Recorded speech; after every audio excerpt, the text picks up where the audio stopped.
I stood on the sprawling lawn of my grandson Michael's summer estate, clutching my designer handbag while watching my family arrange themselves for yet another milestone photo. As they jostled for position on the elegant stone steps, not one of them, not even my own son, turned to include me. At 68, I had built a real estate empire from nothing, financed my children's educations, and quietly paid for this very house they were now posing in front of. Yet there I stood, invisible. What they didn't know was that tomorrow, I would be meeting with my attorney to redraft my will, a $40 million decision they had inadvertently influenced with their careless exclusion. Before we jump back in, tell us where you're tuning in from, and if this story touches you, make sure you're subscribed because tomorrow, I've saved something extra special for you. The July heat pressed. Down on the manicured grounds of Oakmont Estate, the sprawling property my grandson had purchased last year, with the $2 million gift I'd provided as down payment. The occasion was Michael's 40th birthday celebration, a lavish affair with over 100 guests from Boston's elite social circles. I'd flown in from Chicago, despite my arthritis flaring up, because family celebrations were sacred to me. That's what I'd always believed anyway. Mom, could you hold these? My son David handed me his suit jacket and phone without waiting for an answer, hurrying back to where the family was assembling. Caroline, stand behind Andrew. Emma, fix your necklace. James, move closer to your cousins. My daughter-in-law. Vanessa directed, her voice carrying the practiced authority she'd perfected during her 20 years as chairwoman of numerous charity galas. At 69, I maintained an elegant appearance. My silver hair professionally styled, my linen dress. Tastefully expensive, the emerald pendant David's father had given me 45 years ago gleaming at my throat. I'd built Harrington Properties into one of Chicago's premier real estate development firms, weathered the 2008 recession when competitors crumbled, and still served as chairwoman emeritus with significant controlling interest. Yet here, among my own family, I was reduced to coat holder and spectator. Perfect positioning. Let's get this shot while the lighting's ideal, called the photographer, a young man with a meticulously groomed beard who'd been hired from some trendy agency. I watched as 3 generations of my family, minus me, smiled for posterity. My son David, his wife Vanessa, their 3 children with their respective spouses, and my 5 grandchildren arranged themselves in a picture-perfect family tableau. The exclusion stung with particular sharpness today, but it wasn't unexpected. For nearly 15 years, since shortly after David's wife had entered our lives, I'd been systematically edged out of what Vanessa called the core family photos. Christmas, Thanksgiving, graduations, weddings. Each time, the pattern repeated itself. We need one with just the immediate family, she'd say, with that particular smile that never reached her cool blue eyes. You understand, Eleanor. Not a question, but an expectation of compliance. David would sometimes catch my eye with an apologetic glance but never once contradicted his wife. It's just how these things are done, he'd explain later in private. Professional photographers prefer cleaner groupings. We both knew it was a lie, but it was easier than confronting the truth that the woman I'd raised from nothing, helped through law school, and launched into Boston society through my connections, had never deemed me worthy of full inclusion in the family he'd created with her. What made today's exclusion particularly ironic was that the estate where they stood for their family portrait had been made possible entirely by me. Michael had been desperate to purchase the property when it suddenly came on the market last year. It's perfect for entertaining clients, Grandma, he'd explained during an unexpected Sunday visit. It would transform my practice. The partners would have to consider me for the managing director position. I'd written the check the following morning, $2 million as gift equity for the down payment. Michael had been effusive in his gratitude then, promising Sunday dinners and holidays spent together in the home that would always have a special place for you, Grandma. Yet somehow, that special place today was 20 feet away from the family photo clutching my son's belongings like an accessory, rather than the matriarch who had made much of their comfortable lives possible. "Eleanor, darling," Margaret Whitfield approached, champagne flute in hand and air-kissing near my cheek. As my oldest friend from college days and one of the few people who knew the full extent of my financial support to my family, she'd flown in from Seattle for the celebration. "I see the family photo ritual remains unchanged," she observed quietly, nodding toward the scene on the steps.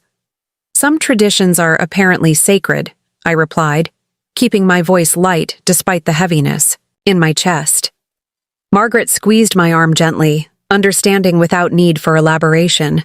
She'd witnessed this pattern unfold over the years, had heard my quiet heartbreak during late-night phone calls, and had repeatedly urged me to address it directly. "Eleanor, would you be a dear and check if the caterers have put out the special birthday cake yet?" Vanessa approached with her characteristic graceful efficiency. "Michael wants to make sure it's exactly as ordered before the presentation." It wasn't a request, but a dismissal. Another strategic move to keep me occupied with menial tasks while she orchestrated her perfect family event. I nodded with the practiced poise that had served me well through decades of business negotiations, and handed David's jacket back to her. I was just about to freshen my drink. "I'll check on my way back." "Wonderful. And we're doing gift presentations at 4 instead of 5. There's been a slight adjustment to the schedule. With that, she glided back to where the photographer was now arranging the grandchildren for a cousins-only portrait. "That woman," Margaret muttered under her breath as we walked toward the bar set up on the terrace. "Remind me again why you haven't set things straight years ago?" I sighed, accepting a glass of sparkling water from the bartender. "Because David loves her. Because confrontation would only push him further away. Because you're hoping that somehow, someday, she'll magically transform into someone who appreciates what you've built and who you are," Margaret finished for me. "Eleanor, hope is not a strategy. Not in business, and certainly not in family matters." We paused by the rose garden I'd helped Michael select varieties for last fall. The blooms were spectacular, their fragrance filling the air with a sweetness that contrasted sharply with the bitterness I was trying to suppress. "I've been patient for 15 years, I said quietly, watching a butterfly land delicately on a pale pink petal. Perhaps patience has become complacency. Or perhaps, Margaret suggested gently, it's time to acknowledge that patterns this established don't change without consequence. I turned to study my oldest friend's face. "What exactly are you suggesting?" Margaret shrugged elegantly. "Only that you've spent your life building security for a family that takes both it and you for granted. Maybe it's time to reevaluate where your legacy truly belongs." Before I could respond, my granddaughter Emma approached, her expression brightening when she saw me. At 24, she was the only one of my grandchildren who regularly called just to check in, who remembered my birthday without prompts from the family assistant, who genuinely seemed to value my presence in her life. "Grandma, I've been looking everywhere for you." She embraced me warmly, her floral perfume enveloping me in a cloud of youth and affection. "Have you been hiding from the chaos?" "Just catching up with Margaret," I explained, returning her hug. "You look beautiful, darling." "That color suits you perfectly," Emma beamed, twirling slightly in her emerald green dress. "I thought of you when I bought it. It matches your famous pendant." She nodded toward the necklace I wore. "Mom's been organizing photos for the last half hour. Did she forget to call you over?" The innocent question hung in the air between us. I saw the moment when Emma registered what had happened, her expression shifting from confusion to realization to embarrassment. "Grandma, I'm so sorry. I don't know why. I'll go tell her right now that we need to redo them with you." I gently caught her arm as she turned to leave. "It's all right, sweetheart. Don't make a scene. Not today. It's your brother's celebration." "But it's not right," she insisted, her young face flushing with indignation. Preparing and narrating this story took us a lot of time, so if you are enjoying it, subscribe to our channel. It means a lot to us. Now back to the story. You're the head of this family. Without you, half of us wouldn't even be here. This house wouldn't exist. Emma, I said softly, some battles aren't worth fighting in the moment. Trust me on this. She looked unconvinced but nodded reluctantly. At least come inside with me? Chef Marcel was asking if you'd like to see the soufflé before he serves it. He remembers you from that charity gala in Chicago last year and was thrilled to hear you'd be here. I smiled, genuinely touched by both the chef's consideration and my granddaughter's transparent attempt to include me in some aspect of the day's events. Lead the way, darling. As Emma linked her arm through mine, I caught sight of David watching us from across the lawn, a strange expression on his face, something between guilt and resignation. Our eyes met briefly before Vanessa appeared at his side, drawing his attention. Back to her with a hand on his arm and words I couldn't hear.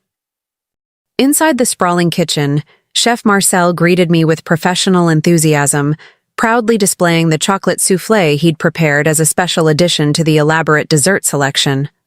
I complimented his work sincerely, remembering how his culinary creations had been the highlight of the pediatric hospital fundraiser where we'd first met. Mrs. Harrington, it is always an honor, he said with a slight bow. Your grandson's home is magnificent, but I told him the true magnificence was that his grandmother would be enjoying my cooking again. Marcel exaggerates, I told Emma with a smile. But his soufflé is indeed worth a bit of exaggeration. After we left the kitchen, Emma hesitated in the hallway. Grandma, I need to tell you something, but you have to promise not to let on that I said anything. The seriousness in her tone caught my attention. Of course, sweetheart. What is it? Michael's in trouble, she said, lowering her voice though we were alone in the corridor. This whole party, it's not just a birthday celebration, it's image management. The firm is investigating some irregularities in client accounts, and he needs to appear stable and well-connected. That's why all these people are here. Why he insisted on having it at the estate. I felt a chill that had nothing to do with the air conditioning. What kind of irregularities? Emma shook her head. I don't know details. I overheard him arguing with Jennifer last week. But it sounds serious, Grandma. Criminal serious. The implications settled heavily on my shoulders. My grandson, the charming, ambitious young man I'd supported through law school, had possibly crossed lines that no amount of family influence could erase. Thank you for telling me, I said quietly. I'll be discreet. There's more, Emma continued, her voice barely above a whisper now. Dad contributed to some kind of fund Michael set up for clients. A significant amount. He leveraged their house to do it. The revelation struck like a physical blow. David had remortgaged the home I'd helped them purchase 20 years ago? To participate in something potentially illegal? The recklessness of it, the sheer disregard for everything I'd tried to build for them, left me momentarily speechless. Grandma? Are you okay? Emma's concerned face swam back into focus. Yes, I managed. Just surprised. Your father is usually more cautious. Mom pushed for it.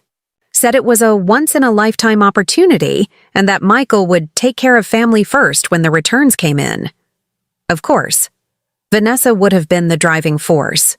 The woman had always been drawn to shortcuts to wealth, despite marrying into a family that had built its fortune through decades of careful, legitimate business practices.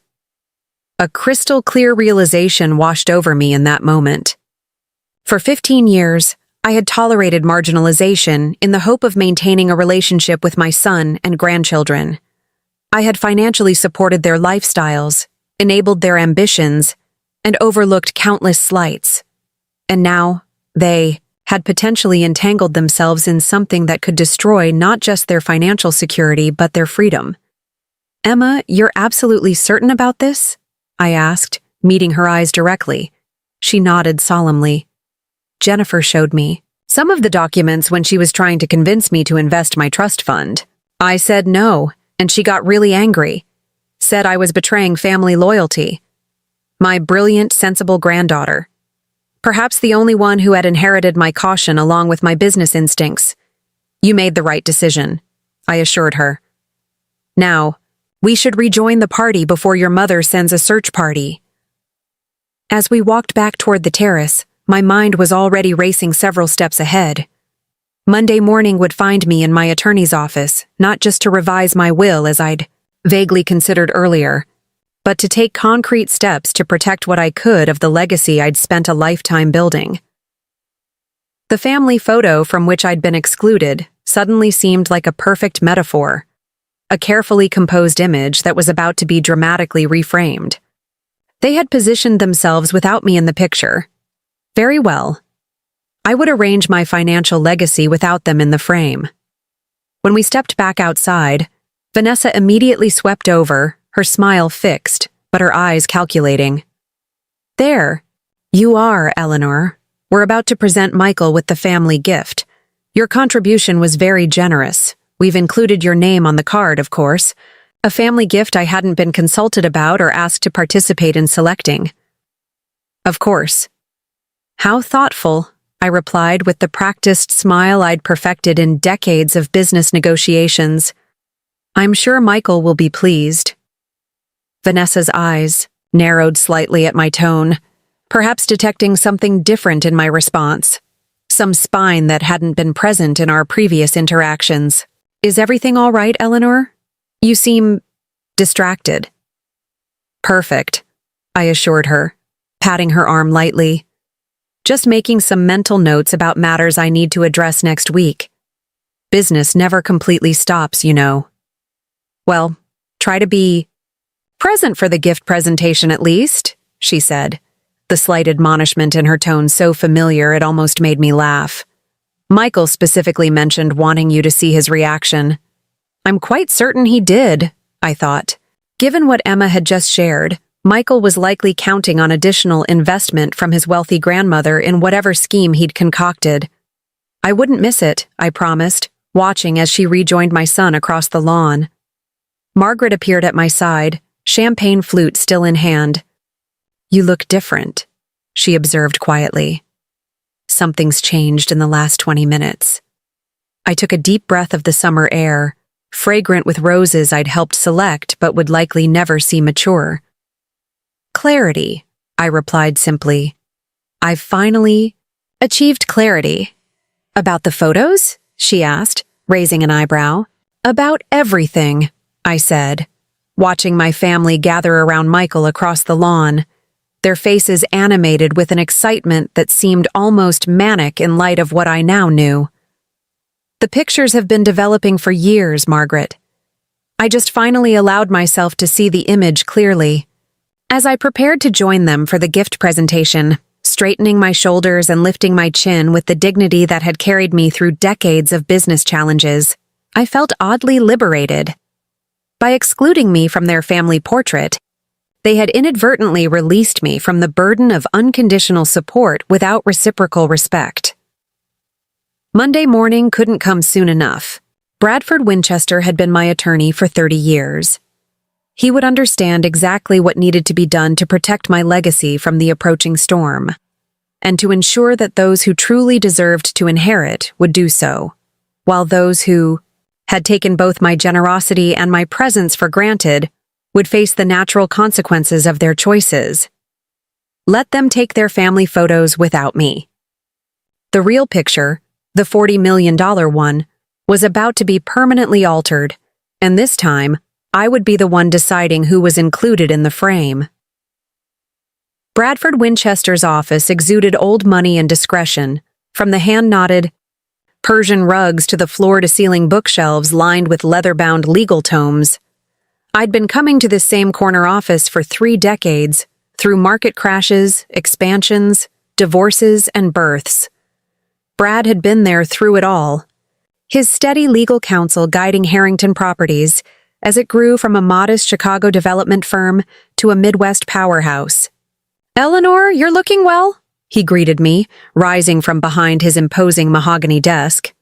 At 72, Brad remained sharp as ever, his silver hair and bow tie a comforting constant in an ever-changing world. Though I must say, your call yesterday sounded rather urgent.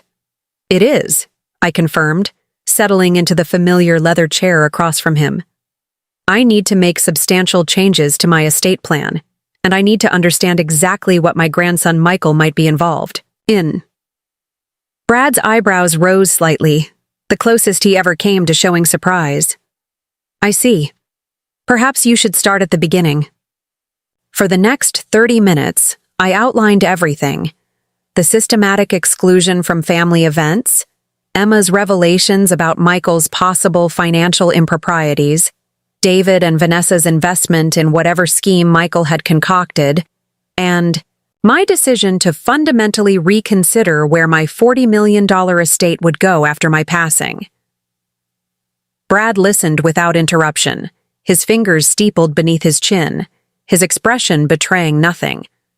When I finished, he remained silent, for a long moment before speaking.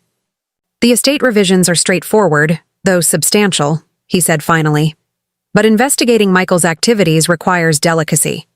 If there are indeed regulatory issues involving client accounts at his firm, we must be careful not to expose you to any suggestion of complicity.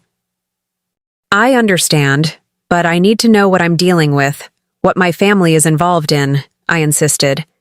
And I need to protect Emma and any others who've had the sense to stay clear of whatever this is.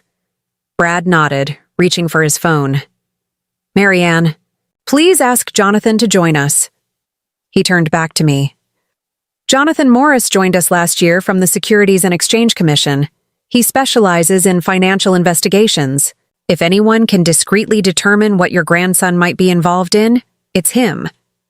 Within minutes, a trim man in his 40s with keen eyes and a precise manner entered the office. After brief introductions, Jonathan sat with a legal pad, asking pointed questions about Michael's firm, his position, the types of clients he served, and any specific comments Emma had shared. Silver Harbor Investments, Jonathan mused, making notes. They specialize in high-net-worth client portfolios and have a particularly strong presence in real estate investment trusts. He glanced up. When did your granddaughter say these irregularities came to light? She didn't specify a timeline, only that an internal investigation was underway, and that Michael seemed extremely concerned. Jonathan nodded thoughtfully. There have been rumors in financial circles about Silver Harbor for months. Nothing concrete enough for formal investigation, but concerning patterns. Investment returns that seem too consistent to be plausible. Client funds moving through unusual channels.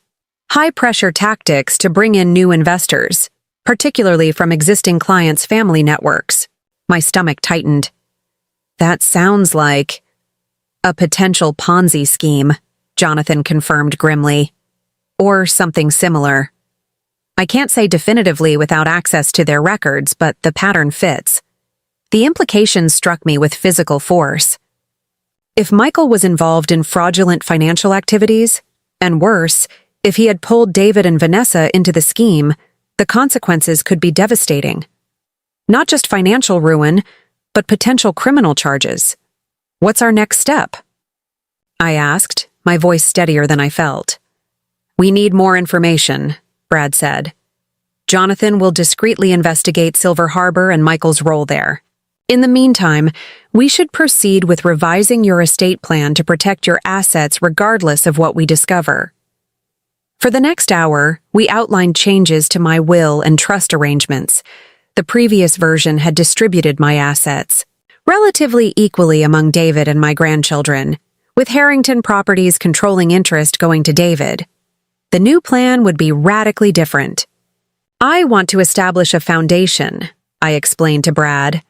The Eleanor Harrington Foundation for Women in Business.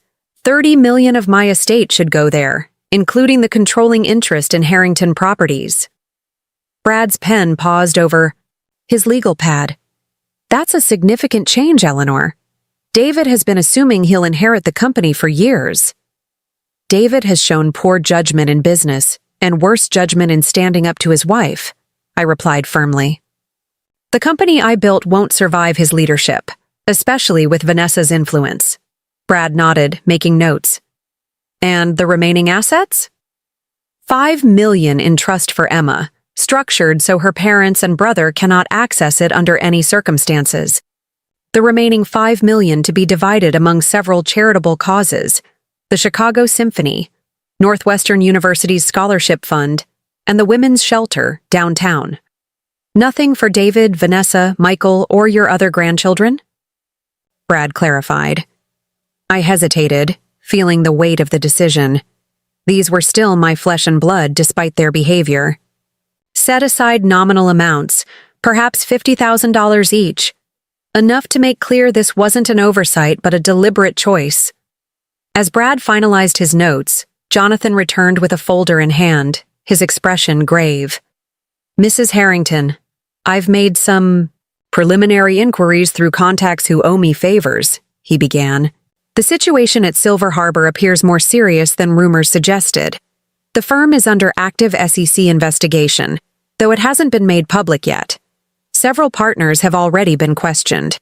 Your grandson's name came up repeatedly. In my conversations, my hand tightened on the arm of my chair.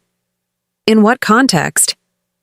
As the architect of an investment fund called Oakmont Opportunities, Jonathan replied, watching me carefully.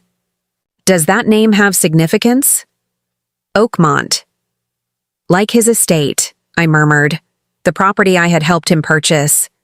Had he named his fraudulent investment scheme after it? The audacity was breathtaking. The fund promised guaranteed returns of 12% annually, primarily through exclusive real estate development opportunities, Jonathan continued. Given your background in real estate development, I wonder if he might have implied your involvement or expertise to potential investors. The room seemed to tilt slightly as the pieces fell into place. Had my grandson been using my reputation, my life's work, to lure unsuspecting investors into a fraudulent scheme? The thought was physically sickening. I need to know everything, I said firmly. Whatever it costs, whatever it takes. And I need to protect myself and my company from any suggestion of involvement. Brad and Jonathan exchanged glances. We'll need to move quickly, Brad advised. If formal charges are filed, things will happen rapidly. I'll have formal paperwork for your estate changes by tomorrow, he continued. I suggest you sign everything, immediately. If Michael or David becomes embroiled in legal proceedings, any subsequent changes to your will could potentially be challenged as made under duress or undue influence. I nodded, my mind racing ahead. What about the funds David contributed? Can those be recovered? Jonathan's expression was not encouraging. If this is indeed a Ponzi scheme, recovery is typically minimal. Early investors get paid with later investors' money until the whole structure collapses. By the time authorities step in, most of the money is gone. So David and Vanessa could lose everything they put in, I clarified, including the equity from their home. Most likely, Jonathan confirmed, and depending on Michael's representations to them about the investment, they might even face questions about their own knowledge or complicity. I closed my eyes briefly, imagining the fallout. David had never been particularly strong-willed, especially where Vanessa was concerned. Had he known what he was getting into? Or had he simply followed his wife's and son's lead, trusting family above common sense? We'll reconvene tomorrow to sign the new documents, Brad said, bringing me back to the immediate task. In the meantime, Eleanor, I suggest extreme caution in any family interactions. Don't reveal what you know or what actions you're taking. I gathered my handbag, feeling the weight of decades of family history and an uncertain future. I've had plenty of practice hiding my feelings at family gatherings, Brad. One more performance won't be difficult. As I left the imposing law offices and stepped into my waiting car, my phone chimed with an incoming message. David. Mom, can we meet for lunch today? Need to discuss potential investment opportunity. Very time sensitive. My hand trembled slightly. as I read the message. The investment opportunity could only be Michael's scheme. David was trying to draw me in, perhaps desperate to recoup his own losses or to give the faltering fund a major new infusion. My own son, attempting to entangle me in fraud. I typed a brief reply. Can't today, busy with company matters, then added, almost as an afterthought, love you. Because despite everything, I did. The little boy who had once looked at me with complete trust and adoration still existed somewhere inside the man who had allowed his wife to push his mother to the periphery of family photos and family life. As my driver navigated through Chicago's busy streets, I gazed out at the city skyline. Skyline I had helped shape through decades of careful development projects. Buildings bearing the Harrington name stood as testament to my life's work, to the legacy I had built dollar by hard-earned dollar. I would not allow that legacy to be tarnished, nor would I allow my fortune to vanish into the black hole of whatever scheme Michael had created. The family had made their choices, drawn their boundaries, established who belonged in the picture and who didn't. Now I would do the same with my will. My phone chimed again, this time from Margaret. Landed safely back in Seattle. Have you done what needs doing? I smiled faintly at her directness. Margaret had never been one to mince words in the 45 years of our friendship. In progress, I replied. Meeting again tomorrow to sign papers. Good, came her immediate response. Remember what we always told each other in business. Sentimentality is expensive. Facts are free. It had been our mantra in the early days, when we were both struggling to establish ourselves in male-dominated industries. Margaret in publishing, me in real estate development. Focus on facts, not feelings. Make decisions based on data, not emotions. The irony wasn't lost on me that I had applied that principle rigorously in business, but had failed to do so in family matters. I had allowed sentiment to override clear evidence of disrespect and marginalization. I had continued to provide financial support without requiring basic human consideration in return. No more. The changes to my will weren't merely a reaction to being excluded from photographs. They were a belated recognition of patterns established over 15 years, patterns that revealed the true nature of my relationship with David, Vanessa, and Michael. As the car pulled up to the Harrington Properties headquarters, I straightened my shoulders and lifted my chin. Inside this building, I wasn't the excluded mother-in-law or the overlooked grandmother. I was Eleanor Harrington, founder and chairwoman, emeritus, the woman who had built something from nothing through intelligence, perseverance, and unwavering focus. Tomorrow, I would sign the papers that would ensure my legacy continued in worthy hands, not those who had taken both my generosity and my presence for granted. Perhaps, when the dust settled and the true situation at Silver Harbor came to light, they would understand the connection between their choices and mine.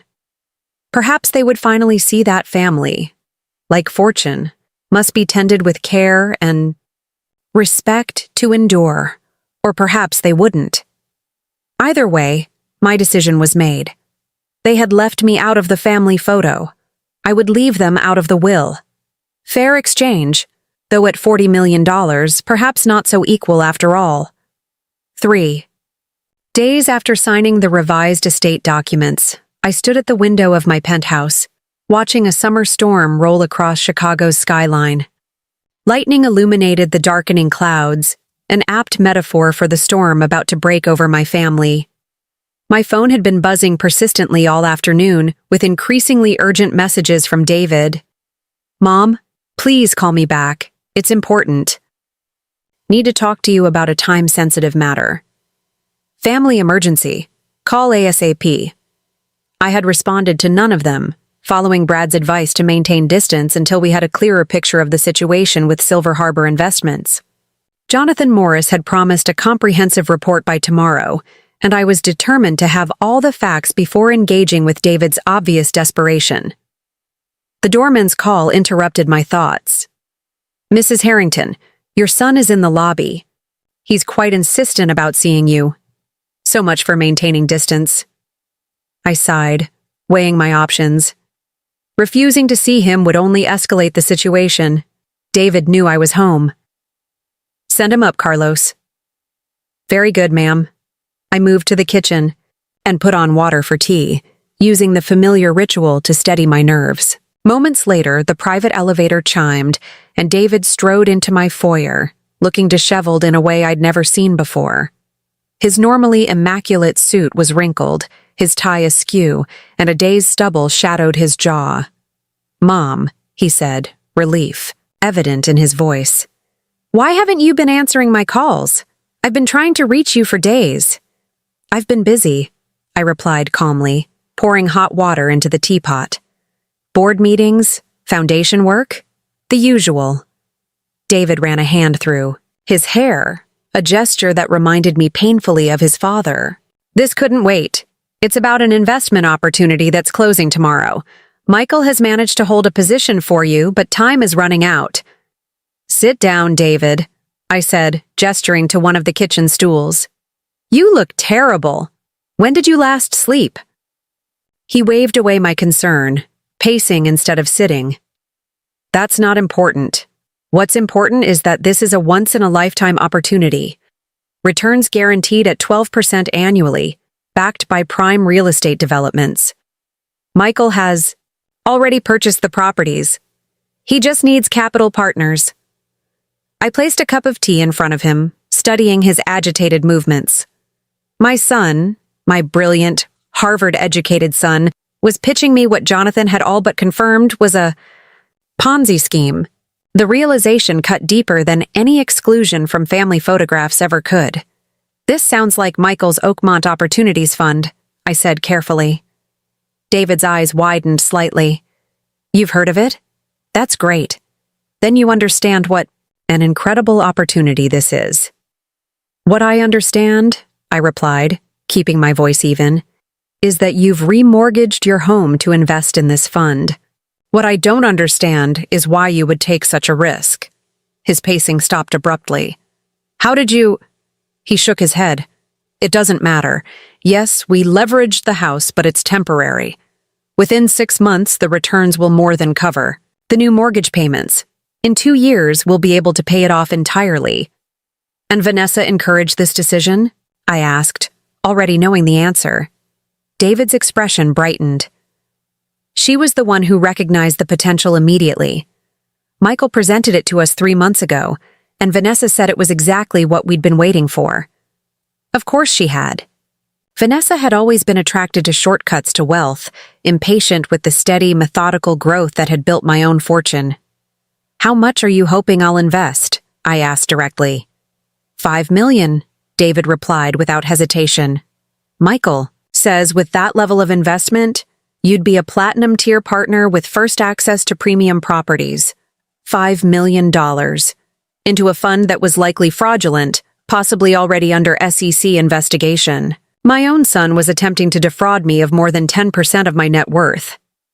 And if I were to speak directly with Michael's superiors at Silver Harbor about this opportunity?" I asked, watching his reaction closely. A flash of panic crossed David's face before he controlled it. "That's not necessary. Michael has full authorization to structure these deals. Going above him would just complicate things."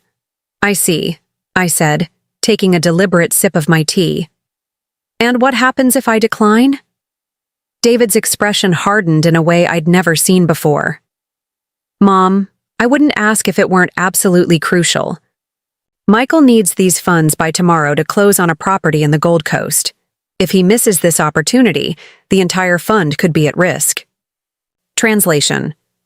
The Ponzi scheme needed fresh capital immediately to continue paying existing investors. My heart ached for my son, even as anger rose within me. What had Michael done? What had he promised David and Vanessa that would make them risk everything? "I'm afraid I'll need to decline," I said firmly. "My investment portfolio is fully allocated at present." David stared at me in disbelief. "That's never stopped you before when family needed help. You gave Michael $2 million for that house without blinking." "That was different," I replied. That was a gift, not an investment. So give again. David's voice rose, a note of desperation creeping in. Or invest, whatever you want to call it. Michael's counting on this. We're counting on this. I set my teacup down carefully. David, when was the last time you saw actual returns from your investment in Oakmont Opportunities? Not projections or statements, actual money in your account? His hesitation told me everything. It's still in the growth phase, he said defensively. Withdrawing now would mean missing the major appreciation window. Classic Ponzi scheme language. My son had been thoroughly taken in, whether by his own son's deception or by willing participation in the fraud. I still couldn't tell. I'd like you to bring Michael here tomorrow, I said decisively. If he wants my investment, he can present his case directly. Hope flared in David's eyes. Really? You'll consider it? I'll hear him out, I said carefully. No promises beyond that. Thank you, David breathed, the relief palpable in his voice. I'll have him clear his schedule. What time? Noon, I replied. And David, come prepared with all the documentation, everything you have on Oakmont Opportunities. If I'm considering $5 million, I need complete transparency. After he left, I immediately called Brad and Jonathan, updating them on this new development. Jonathan's response was grave. This confirms our suspicions, Eleanor. The fund's desperation for immediate capital suggests they're struggling to make payments to existing investors. Classic death spiral of a Ponzi scheme. And now we have evidence of active solicitation, Brad added. This strengthens our position. Should there be any questions about your estate changes? What about tomorrow's meeting? I asked. Should I cancel? No, Jonathan said thoughtfully. This is actually an opportunity. With your permission, I'd like to attend. Not openly, but perhaps as your financial advisor. Hearing directly how Michael pitches this scheme could provide valuable evidence for authorities. The plan was quickly arranged. Jonathan would arrive early and pose as my investment manager. Brad would join remotely, listening in while I confronted my grandson about his fraudulent scheme. Sleep eluded me that night as I wrestled with the implications of what tomorrow would bring. The confrontation would likely fracture my relationship with David and Michael permanently. Yet allowing them to continue down this path would only lead to greater disaster, financial ruin, possible criminal charges, destruction of the family I had sought to build and protect.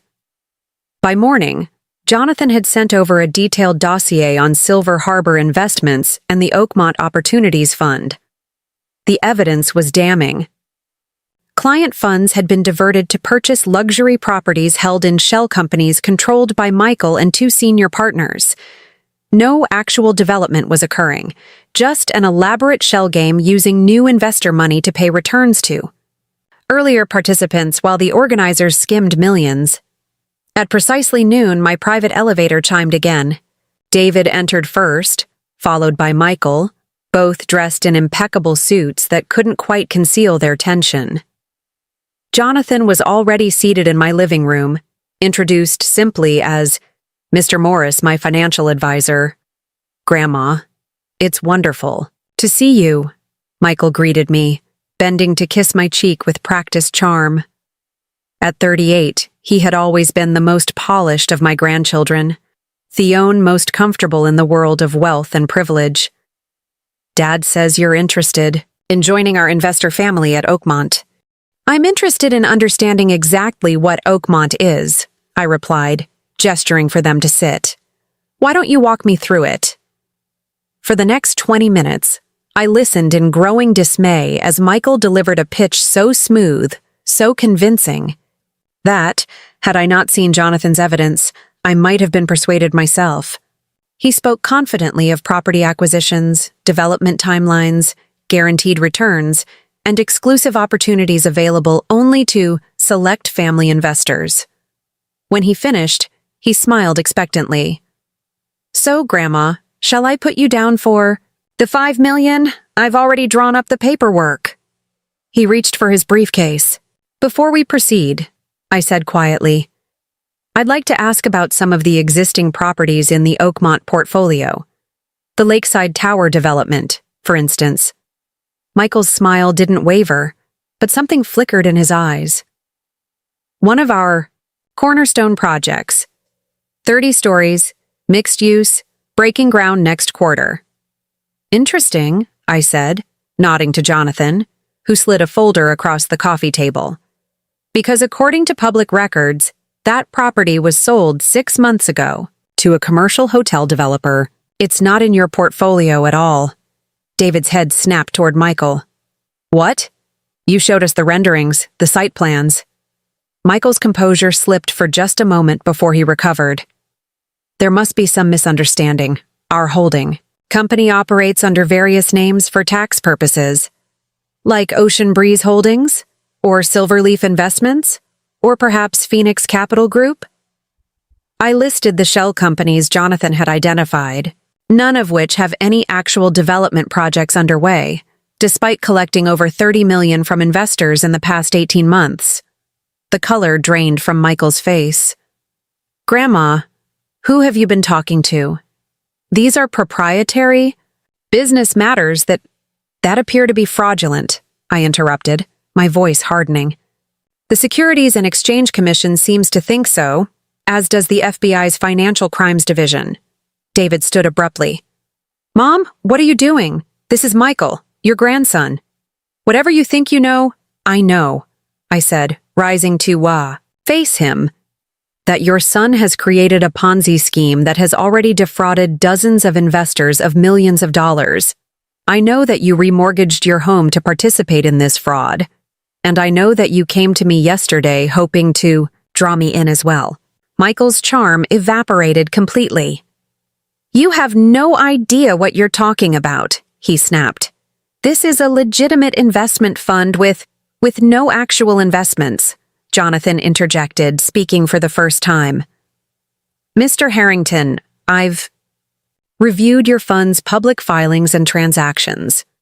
There are no development projects, no real estate holdings generating the returns you've promised. There's only a circular flow of new investor money paying earlier investors, with substantial sums diverted to personal accounts in the Cayman Islands. Michael stood, snatching up his briefcase. I don't have to listen to this. Dad, we're leaving. Not yet, I said firmly. David, you need to understand what's happening. Michael's fund is collapsing. When it does, you'll lose everything you've invested. The house, your savings, all of it. David looked between us, confusion and anger warring on his face. Michael, tell her she's wrong. Instead, my grandson turned on me with unexpected venom. You couldn't just write the check, could you? Had to play the big shot investigator. Well, it's too late now, Grandma. Whatever happens, you're implicated. 2. The $2 million you gave me for the house? That went straight into the fund. You're already an investor whether you like it or not. The calculated cruelty of it took my breath away. He had used my gift, my act of generosity for what I thought was a home purchase, to entangle me in his scheme. I've already provided a complete statement to authorities documenting that transaction as a gift, not an investment, I replied, my voice steady despite my shock. The paper trail is clear. You, however, have a significant problem. David sank back onto the sofa, his face ashen. Michael, what have you done? But Michael was already moving toward the elevator. Nothing that can be proven, and nothing you need to worry about, Dad. I've got contingency plans. The cold calculation in his voice sent a chill through me. My grandson, the little boy I had once bounced on my knee, had become someone I didn't recognize. After they left, Michael storming out, David following in stunned silence, Jonathan turned to me with grave eyes. I've recorded the entire conversation with your permission, he said. This will be valuable evidence. But Eleanor, you should know that Michael's right about one thing. This is moving faster than we anticipated. Silver Harbor's offices were raided this morning. Arrests are likely within days, not weeks. I moved to the window, watching the summer storm that had finally arrived. Rain lashed against the glass as lightning split the sky, illuminating a city that suddenly seemed filled with shadows and threats. "What happens now?" I asked quietly. "To Michael?" "Criminal charges, almost certainly. To David and Vanessa. Financial ruin, unless they can prove they were unwitting victims rather than participants. To you?" Jonathan paused. "You've protected yourself legally, but family fallout is another matter entirely." Family fallout, such a clinical term for the destruction of relationships built over decades. Yet, as painful as this confrontation had been, I couldn't regret it. Better a harsh truth than a comfortable fraud that would eventually collapse with even more devastating consequences. The elevator chimed again, and I turned, expecting perhaps Brad arriving to discuss next steps. Instead, Emma stood there, her young face troubled. "Grandma, I just got a weird text from Dad asking me to meet him at your place. Something about Michael and money and—" She trailed off, taking in Jonathan's presence and my expression. "What's happening?" I crossed to her, taking her hands in mine. "Something that's been building for a long time, sweetheart. And it's going to get worse before it gets better." The news broke on a Tuesday morning, splashed across the financial pages and quickly escalating to the front page of the Chicago Tribune. Silver Harbor executives arrested in $50 million Ponzi scheme.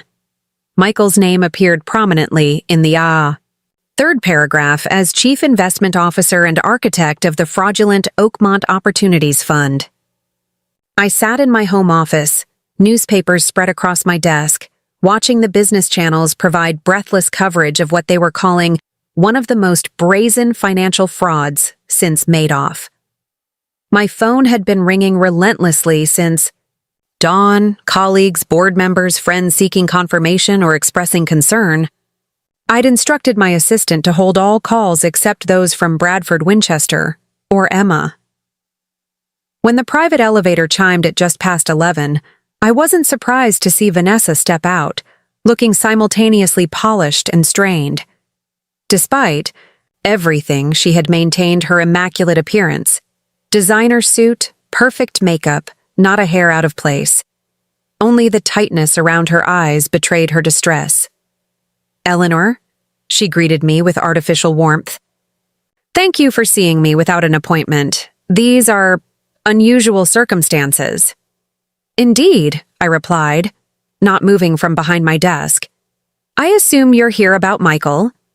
Vanessa settled into a chair uninvited, crossing her legs elegantly. "Among other things. This unfortunate situation has created significant challenges for the entire family." "Unfortunate situation," I repeated. "Is that what we're calling criminal fraud now?"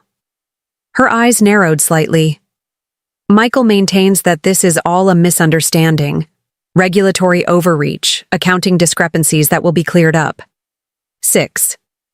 "Arrests and $50 million in missing investor funds suggests otherwise," I observed. Vanessa waved this away as if it were a minor inconvenience. "Which brings me to the purpose of my visit. Michael's legal team requires a substantial retainer, $2 million, immediately." The audacity was breathtaking. "And you've come to me because—" "Because you're family," she replied smoothly. "And because David and I have been financially impacted by this temporary setback." I studied her carefully, looking for any sign of shame, remorse, or even basic awareness of the gravity of the situation. There was none. In Vanessa's world, this was merely an inconvenient obstacle to be navigated with someone else's money. "Where is David?" I asked. Something flickered across her perfect features. "He's not handling the publicity well. His doctor has prescribed something to help him rest." Translation: My son was sedated, possibly having a breakdown, while his wife coolly solicited funds for their criminal son's defense. "And the house?" I pressed. "The one you remortgaged to invest in Michael's scheme?" Vanessa's composure slipped, momentarily. "The bank has begun foreclosure proceedings. Another reason we require immediate assistance. $2 million for Michael's defense, plus $3 million to save the house and manage living expenses until this blows over. $5 million. The exact amount they had tried to extract from me for the Ponzi scheme, now repackaged as family emergency funding. No, I said simply. Excuse me? Vanessa blinked, genuinely surprised. No, I repeated. I will not provide funds for Michael's legal defense, nor will I bail out you and David from the consequences of your financial decisions. Vanessa leaned forward, her voice dropping to a confidential tone that we were supposed to share as family. Eleanor, I don't think you understand the implications. If Michael accepts a public defender, it weakens his position considerably, and if David and I lose the house, the social ramifications would be devastating. Our position in Boston society. Your position in Boston society is the least of my concerns right now, I interrupted. Michael defrauded dozens of innocent people. He tried to defraud me, and you and David were either willing participants or willfully blind to what was happening. Vanessa's mask of civility slipped completely.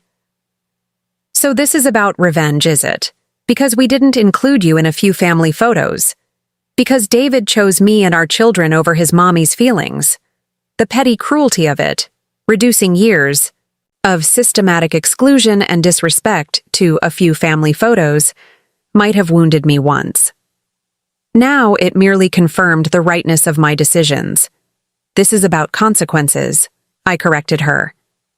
Something you, David, and Michael have seemingly never had to face before. That changes now. She stood abruptly. David was right. You've changed. Become hard, vindictive. No, I countered, rising as well. I've simply stopped enabling behavior that should never have been acceptable in the first place. There's a difference. Vanessa gathered her designer handbag, her knuckles white with anger. When you're alone in your final years, with no family around you because of your selfishness, remember this moment. Remember that you chose money over your own flesh and blood. When you're visiting your son in prison because you encouraged his worst instincts instead of teaching him integrity, remember that you chose status over truth, I replied evenly. And Vanessa, I've revised my will. None of you will receive a penny of my estate. The fortune that could have secured your family's future for generations will now fund scholarships for deserving young women in business. The color drained from her face. You wouldn't. I already have. The paperwork was finalized last week. For a moment, she stared at me with naked hatred, all pretense abandoned. Then, without another word, she turned and stalked to the elevator, disappearing behind its closing doors. I sank back into my chair, suddenly exhausted. The confrontation had been necessary, inevitable, really, but it brought no satisfaction.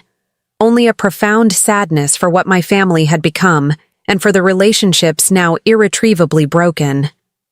My intercom buzzed. Mrs. Harrington, Emma is here to see you. A ray of light in the darkness. Send her up, please. Moments later, my granddaughter stepped out of the elevator, her young face showing the strain of the past 48 hours. Unlike her mother, Emma wore her emotions openly, the redness around her eyes, the slight tremor in her hands as she set down her bag. Grandma, she said simply, crossing the room to embrace me. I held her tightly, this one family member who had never treated me as an accessory or an ATM, who had seen me as a person worth knowing and loving for myself. I'm so sorry about Michael, I said as we separated. I know he's still your brother, despite everything. Emma nodded, wiping away a tear. The Michael I thought I knew disappeared a long time ago. Maybe he was never real to begin with. She took a seat on the sofa, tucking her feet beneath her in a girlish gesture that reminded me of her childhood visits. Mom came to see you, didn't she? Yes, I confirmed. She wanted money for Michael's defense and to save their house. Emma's bitter laugh held no humor. Of course she did. That's all any of them think about anymore. Money, status, appearances. Did you know she was still trying to get me to invest my trust fund in Michael's scheme last week? After I'd warned them repeatedly something was wrong? I hadn't known that, but it didn't surprise me. Vanessa's desperation to maintain her lifestyle would have overridden any maternal protective instincts. Your trust fund is secure, I assured her. I made certain of that. It's not my money I'm worried about, Emma said, meeting my eyes directly. It's Dad. He's falling apart, Grandma. He finally realized that Mom pushed him into this disaster, that Michael used him, that everything he believed about his perfect family was a lie. She hesitated. He wants to see you, but he's afraid you hate him. My heart clenched. Despite everything, David was still my child, the baby I had nursed, the boy I had raised, the man I had supported even when he made choices I couldn't understand. I could never hate him, I said quietly. I'm angry, disappointed, hurt. But hate? No. Will you see him? Emma asked. Just you and him, without Mom's interference? I nodded. Of course, whenever he's ready. Emma's shoulders relaxed slightly. Thank you. He needs you now more than ever, even if he doesn't fully realize it yet. She hesitated again. There's something else. Something I haven't told anyone. The seriousness in her voice alarmed me. What is it? Jennifer, Michael's wife, called. Me this morning. He's disappeared. Disappeared? I echoed. But the news said he was arrested yesterday. Emma shook her head. He was released on bail late last night. Some anonymous benefactor posted the $2 million bond. He went home with Jennifer, claimed he needed to shower and change before meeting with his lawyers, and vanished. The FBI is looking for him now. An anonymous benefactor, $2 million. Exactly the amount Vanessa had asked me to provide. A cold dread settled over me. When did Vanessa leave here? Emma asked, as if reading my thoughts. I glanced at the clock. About 20 minutes ago. Why? Because she might not be going back. To Boston. I think she knew Michael was planning to run. I think she may have arranged the bail money through some connection we don't know about. Emma leaned forward, her expression grave. Grandma, I think she might be planning to go with him. The implications hit me with physical force. If Emma was right, David wasn't just losing his son to prison and his fortune to fraud. He was about to lose his wife to fugitive exile. Before I could respond, my phone rang. Bradford Winchester's private line. I answered immediately, putting it on speaker for Emma's benefit. Eleanor. Brad's voice was tense. Are you watching the financial channels? No, I replied. What's happening? Trading in Harrington Properties stock has been suspended. The SEC is investigating potential connections between your company and Silver Harbor Investments. The room seemed to tilt. That's absurd. There are no connections. There are documents suggesting otherwise, Brad replied grimly. Board minutes, investment agreements, partnership contracts, all with your signature authorizing substantial company investments in Oakmont Opportunities. Those are forgeries, I exclaimed. I never signed any such documents. I believe you, Brad assured me. But the damage is already being done. Your company's stock plummeted 60% before trading was halted. The board is calling an emergency meeting for 3 o'clock. I felt Emma's hand close around mine, anchoring me as the full enormity of what was happening became clear. Michael hadn't just defrauded investors. He had implicated my company, my life's work, in his scheme. And he had evidently prepared for this moment, creating a paper trail that would taint me with his crimes. How could he get your signature on documents? Emma asked, her voice shaking. A bitter laugh escaped me. He didn't need to. For years I've sent birthday cards, Christmas checks, notes of congratulation. He could have digitized any of those signatures and applied them to fraudulent documents. Brad's voice cut through the shock. Eleanor, we need to move quickly. The FBI will want to interview you. The SEC will demand records. The media will be circling within hours. I straightened my shoulders, decades of business crises kicking in. Schedule everything through you. No direct contact with investigators without counsel present. I'll address the board personally at 3. I paused. And Brad? Contact Jonathan. Morris, I want to know who posted Michael's bail. After ending the call, I turned to Emma, who was watching me with a mixture of concern and admiration. What can I do to help? She asked simply. Find your father, I replied, the urgency of the situation crystallizing my thoughts. Get him somewhere safe, somewhere Vanessa won't think to look if she is planning to flee with Michael. He needs to distance himself from both of them right now, for his own legal protection. Emma nodded, already reaching for her phone. I'll take him to my place in Cambridge. Mom never visits there. She thinks it's too bohemian for her tastes. As she made arrangements, I moved to the window, gazing out at the Chicago skyline I had helped shape. Buildings bearing the Harrington name stood as monuments to decades of honest work and ethical business practices. Now that legacy was under threat, not from market forces or competition, but from my own grandson's betrayal. The family that had excluded me from their photographs had now entangled me in their crimes. The irony was bitter indeed. I had changed my will to exclude them from my financial legacy.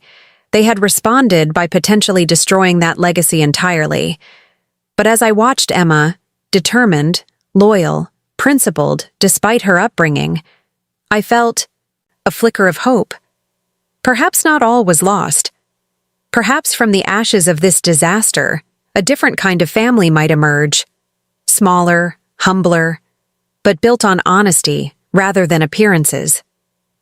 I turned from the window with newfound resolve.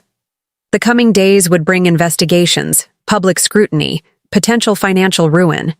But I had rebuilt from nothing once before. I could do it again if necessary, this time with Emma by my side. And perhaps eventually, a chastened and wiser David as well. The family photo album of the future might look very different from the one Vanessa had so carefully curated. But it would at least reflect truth rather than illusion. And in the end, that was the only legacy worth preserving. 3 weeks after Michael's disappearance, I stood before the Harrington Properties Board of Directors in our 48th floor conference room. Through floor-to-ceiling windows, Chicago's skyline provided a dramatic backdrop as I prepared to fight for my company's survival. The 14 board members, men and women I had personally selected over the years, watched me with expressions ranging from skepticism to outright hostility. The independent forensic accounting firm has completed its investigation, I announced, sliding folders across the polished table. As you'll see in their report, there was never any actual investment of Harrington funds in Oakmont Opportunities or any Silver Harbor entity. The documents suggesting otherwise were sophisticated forgeries. Patricia Daniels, who had been pushing hardest for my resignation since the scandal broke, barely glanced at the folder. This isn't just about financial exposure, Eleanor. It's about reputation. Our stock has lost 40% of its value. Lenders are questioning our creditworthiness. Regulators are scrutinizing every transaction we've made in the past 5 years.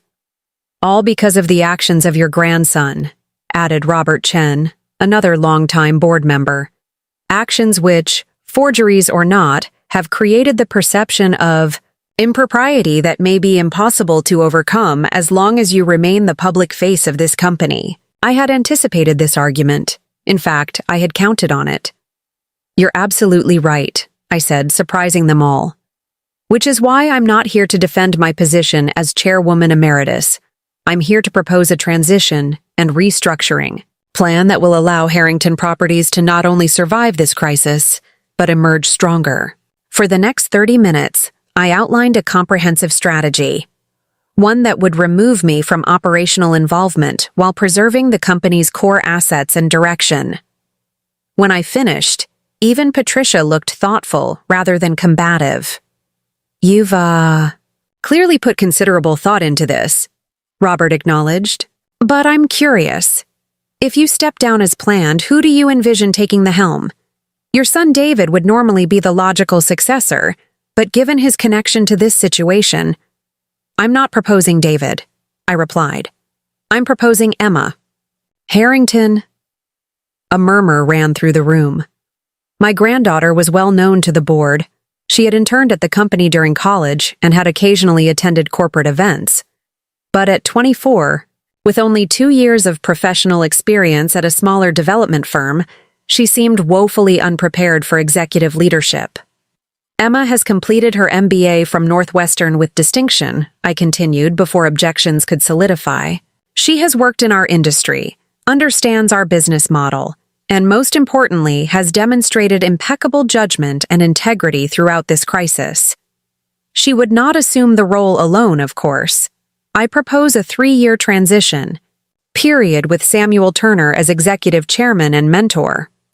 Samuel, our current COO and my most trusted lieutenant, nodded from his seat at the far end of the table.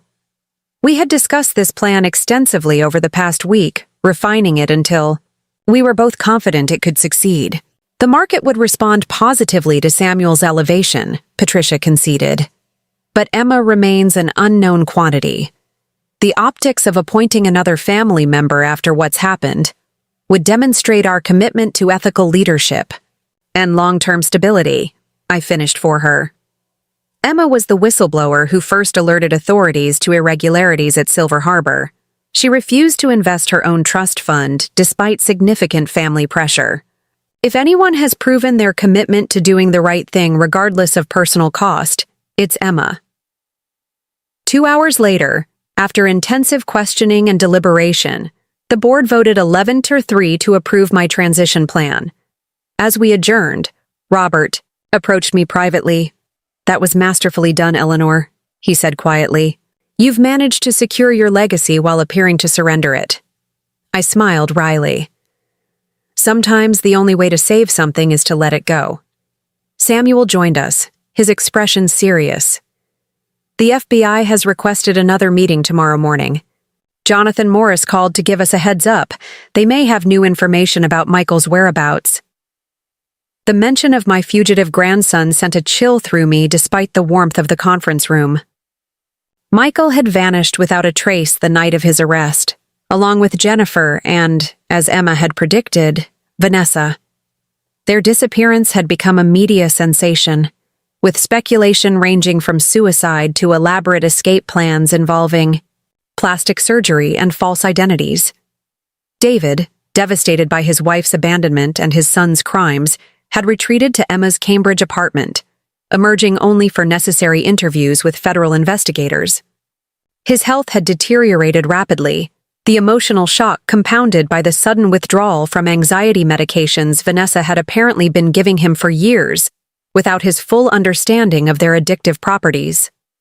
"I'll be there," I assured Samuel, gathering my papers. "But first I need to visit David. Today's news about the company might help lift his spirits." An hour later, I sat in Emma's modest living room, watching my son struggle to process everything I'd told him about the board meeting and transition plan.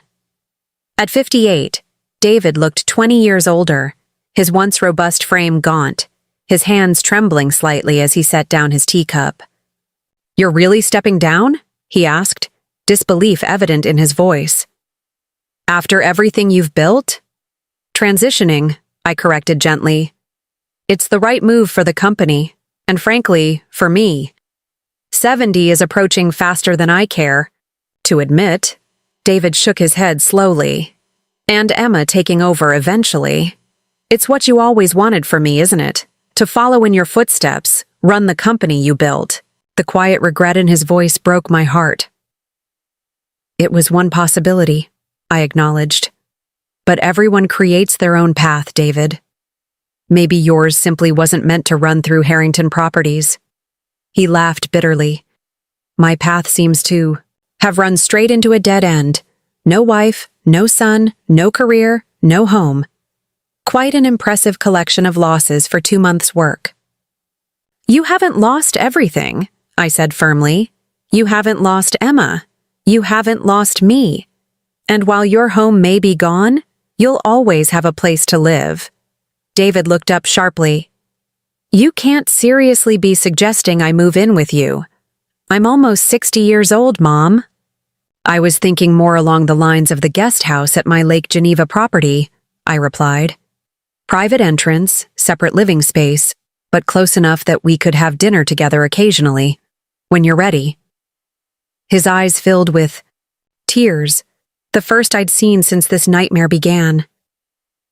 After everything that's happened, everything I allowed to happen, you'd still do that for me? You're my son, I said simply. That hasn't changed. Before he could respond, Emma burst through the front door, her face flushed with excitement or agitation. I couldn't immediately tell which. Grandma! Dad! You need to see this right now! She grabbed the remote and turned on the television, quickly finding a news channel. Breaking news in the Silver Harbor investment fraud case, the anchor was saying. Federal authorities have detained Vanessa Harrington at Miami International Airport as she attempted to board a flight to Venezuela using a false passport. Sources tell us Mrs. Harrington was traveling with approximately $1.2 million in cash and jewelry. Her husband, David Harrington, who was not implicated in the fraud scheme, reportedly had no knowledge of her whereabouts since her disappearance 3 weeks ago. The screen showed Vanessa being escorted by FBI agents, her designer outfit replaced, by a plain tracksuit, her perfect hair disheveled, her expression a mixture of fury and fear. Even in disgrace, she managed to look imperiously offended by her circumstances. The development comes amid reports that authorities are closing in on Michael Harrington, the alleged mastermind of the $50 million Ponzi scheme, who is believed to be hiding in South America. His wife, Jennifer Harrington, remains unaccounted for. David stared at the screen in stunned silence as the anchor moved on to other news. Emma muted the television and turned to us both. Jonathan just called me, she said. It gets even more interesting. Vanessa wasn't just fleeing, she was carrying documents, files that implicate not just Michael, but 2 senior partners at Silver Harbor who haven't been charged yet. She was apparently planning to use them as leverage once she got to Venezuela. Blackmail material, I murmured. Insurance in case Michael tried to abandon her once they were safely out of jurisdiction. David made a strangled sound somewhere, between a laugh and a sob. 30 years of marriage, and I never really knew her at all. Emma sat beside her father, wrapping an arm around his shoulders. The FBI will want to interview you again, Dad, to confirm you had no knowledge of her. Plans. He nodded dully. More questions I can't answer about people I thought I knew. My phone rang. Jonathan Morris. I stepped into Emma's kitchen to take the call, keeping my voice low. Eleanor, I assume you've seen the news about Vanessa, he began without preamble. Yes, we're watching it now. David's taking it about as well, as can be expected. There's more that hasn't hit the media yet, Jonathan continued. The documents Vanessa was carrying? They include evidence that Michael forged your signature on the Harrington Properties investment agreements. Definitive. Evidence that would stand up in court. Relief washed over me. That would completely exonerate both me and the company. Yes, Jonathan agreed. But here's where it gets complicated. Vanessa is offering to turn over everything. Documents, offshore account information, Michael's current location, in exchange for a deal. My grip tightened on the phone. What kind of deal? Minimal jail time, obviously, but also financial security. Specifically, she's asking for $5 million in a trust that can't be touched by lawsuits or restitution claims. The exact amount she had requested from me weeks ago. The audacity was breathtaking.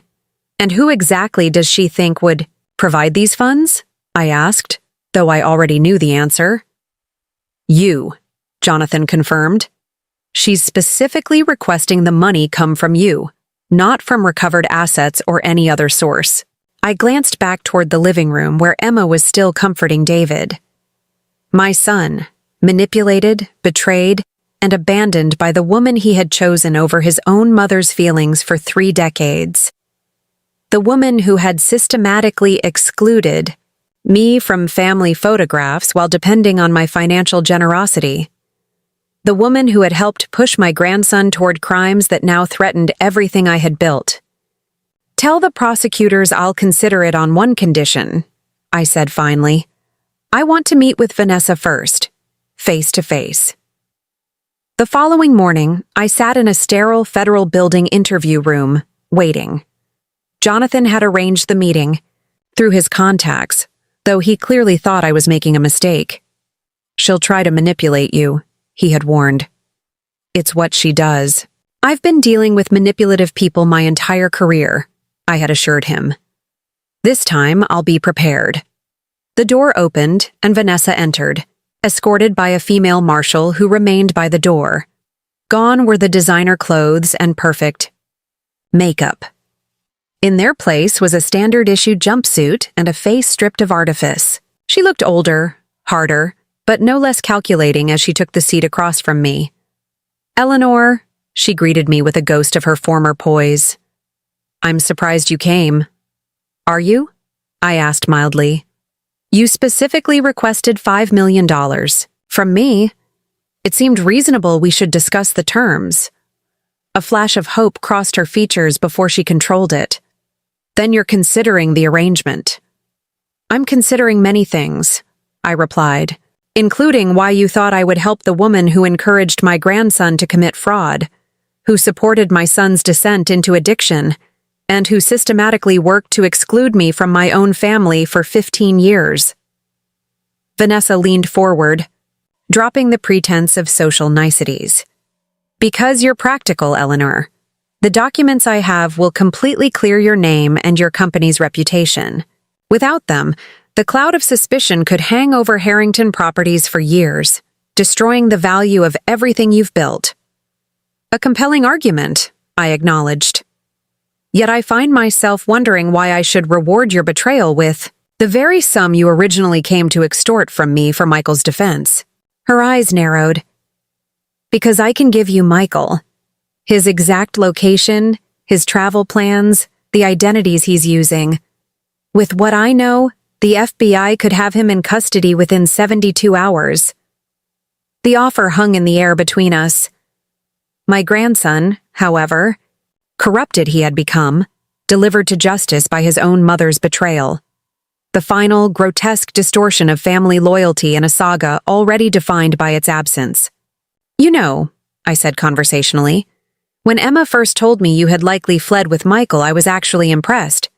I thought, at least she's standing by her son, however misguided that loyalty might be.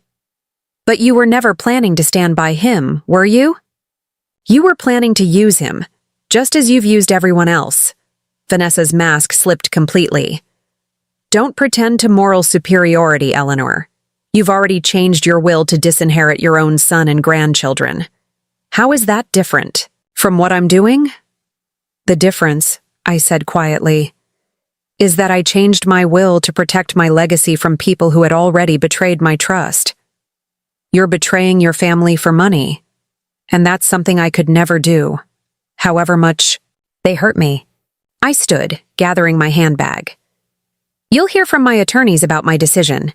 In the meantime, I suggest you consider what kind of life you're bargaining for. $5 million buys comfort, but not companionship, not reputation, not family. Trust me. I know exactly how hollow wealth can be when you're surrounded by people who value it more than they value you." As I turned to leave, Vanessa called after me, desperation crackling through her composed facade. "You need what I have, Eleanor. Without those documents, your company will never fully recover." I paused at the door, looking back at the woman who had worked so hard to exclude me from the family narrative she controlled. Perhaps, but some prices are simply too high to pay, even for a businesswoman like me. 1 year to the day after Michael's arrest, I sat on the terrace of my lake, Geneva Estate, watching the autumn leaves drift across the expansive lawn. The lake shimmered in the distance, catching the late afternoon sunlight. So much had changed in 12 months. Some endings, some beginnings, all of it necessary. "Tea's ready," David said, emerging from the house with a tray. At 59, my son looked healthier than he had in years. The gauntness had given way to a leaner but stronger physique, the result of daily lakeside walks and therapy sessions that had helped him process the cascading betrayals of his wife and son. "Perfect timing," I replied as he set the tray on the table between us. "Emma just texted. Their flight landed on schedule. They should be here within the hour." David nodded, his eyes brightening at the mention of his daughter. The conquering hero returns. "Did she say how the London negotiations went?" "Successfully, of course." I smiled, pouring the tea. The Manchester Property Group signed the full development package. Harrington Properties' first major European venture is officially underway. "She's remarkable," David said, genuine pride in his voice. 25 years old and already closing international deals that seasoned executives couldn't manage. The transformation in our relationship over the past year had been gradual but profound. David had initially moved into my guest house as a temporary measure, broken and adrift. But as weeks turned to months, something unexpected had emerged from the wreckage of his former life. A tentative reconnection between mother and son. Without Vanessa's constant interference and Michael's manipulative presence, David had slowly found his way back to the thoughtful, kind person he had once been. Our conversations, awkward at first, had grown deeper and more honest. The wounds of the past, his failure to stand up for me, my resentment over years of exclusion, had been acknowledged and, if not fully healed, at least properly bandaged. "Have you heard anything more about the sentencing?" he asked, his tone carefully neutral. I knew how difficult this topic remained for him. "Vanessa's lawyer called yesterday. The prosecutor is recommending 6 years based on her cooperation. With good behavior, she could be out in 4. David nodded silently, staring out at the lake. After her arrest, Vanessa had indeed provided the evidence that cleared my name and Harrington Properties of any connection to the fraud. But she had received nothing from me in return. No $5 million payment, no comfortable financial cushion. Instead, faced with overwhelming evidence of her complicity, she had accepted a plea bargain for a reduced sentence. "And Michael?" David asked, the question that always seemed to cost him the most. "Still in custody in Argentina. The extradition process continues to move slowly, but Jonathan says it's finally progressing. The authorities expect to have him back in the U.S. by Christmas. My grandson's dramatic capture 6 months ago had made international headlines. After eluding authorities across 3 countries, he had been arrested at a luxury resort outside Buenos Aires, where he had been living under an assumed identity with his wife, Jennifer. The extradition battle had been complex and contentious, but the ultimate outcome was no longer in doubt. Michael would face justice for his crimes. "I've been thinking," David said, setting down his cup with deliberate care, "about selling the Boston house." This surprised me. The property had been saved from foreclosure not through any financial intervention from me, but through a settlement, with Vanessa as part of her divorce proceedings. She had relinquished all claim to the house in exchange for certain considerations from the prosecutor's office. "Are you sure?" I asked. "That house has been your home for 30 years. David shook his head. "It hasn't been home since all this happened. Too many memories, too many ghosts. Besides, I've realized I'm happier here." He gestured toward the lake. "Closer to you. Closer to the man I should have been all along." Before I could respond, the sound of tires on gravel announced an arrival. Moments later, Emma appeared around the side of the house, her professional travel attire contrasting with her joyful smile as she rushed onto the terrace. "Success!" she declared, bending to kiss my cheek before embracing her father. "The Manchester Group signed absolutely everything. Samuel is ecstatic." "We never doubted you for a moment," I assured her, noting how she practically vibrated with triumphant energy. But you must be exhausted. International negotiations followed by a transatlantic flight? Emma laughed, dropping into a chair and helping herself to tea. I'm running on pure adrenaline. I'll crash later, but right now, I want to celebrate with my two favorite people. As she launched into an animated account of the London meetings, I studied her with quiet pride. In 1 year, she had evolved from promising MBA graduate to respected executive, earning the board's trust through intelligence, integrity, and unwavering commitment. Samuel Turner had been an ideal mentor, but Emma's success was entirely her own achievement. "Oh!" she exclaimed suddenly, reaching for her bag. "I almost forgot. I brought something to show you both." She pulled out a glossy corporate magazine, one of those publications that circulate among industry insiders, showcasing major deals and profiling key players. "Page 38, she said, sliding it across the table. I opened to the indicated page and found myself looking at a full-page feature titled, "The Harrington Legacy, 3 Generations of Excellence." The accompanying photograph showed Emma, Samuel, and me standing together in the Harrington Properties lobby, all of us smiling with professional confidence. "They interviewed me about the Manchester deal," Emma explained, but then decided to expand it into a profile of the company's transition. "The photographer insisted you be included, Grandma. Said the story wouldn't be complete without showing where it all began."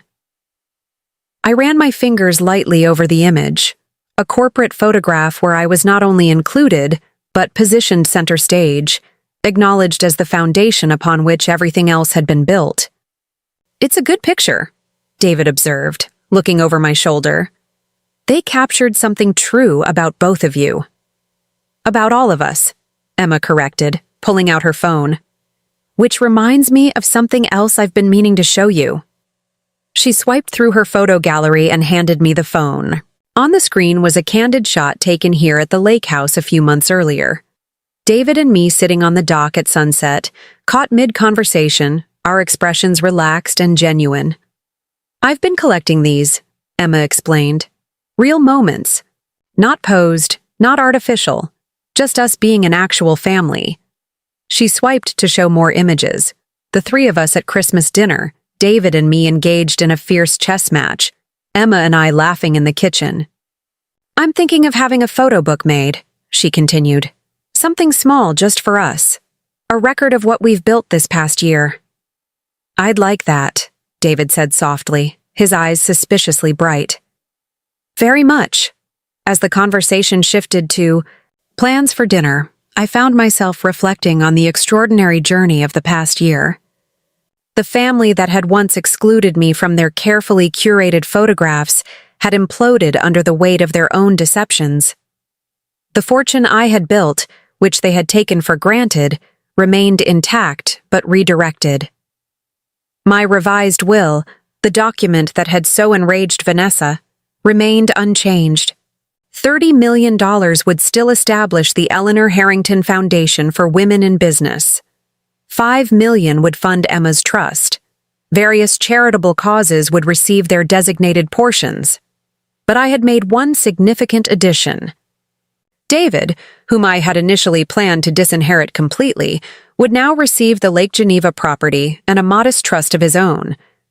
Not the controlling interest in Harrington Properties that had once been his birthright, but enough to ensure his comfort and independence. He had lost his wife to prison, his son to criminal greed, his home to painful memories. But in the process, he had found his way back to the mother he had once disregarded and the daughter who had never lost faith in him. Together, we had created something I had never expected to find at this stage of life. A family defined by genuine connection rather than obligation or appearances. As twilight descended over the lake, Emma proposed a toast. To the Harrington legacy, not what we build, but who we become. I raised my glass, meeting David's eyes across the table, acknowledging without words how far we had traveled from that summer day, when I stood excluded from a family photograph, clutching my son's jacket while seething with quiet hurt. They had left me out of the family photo. I had left them out of the will. But in the space created by those mutual exclusions, something authentic had finally been allowed to grow. Smaller than the family I had once envisioned, perhaps, but infinitely more real. And that, I realized, as we clinked glasses in the gathering dusk, was a legacy worth more than $40 million could ever purchase. Up next, you've got 2 more standout stories right on your screen. If this one hits the mark, you won't want to pass these up. Just click and check them out. And don't forget to subscribe and turn on the notification bell so you don't miss any upload from us.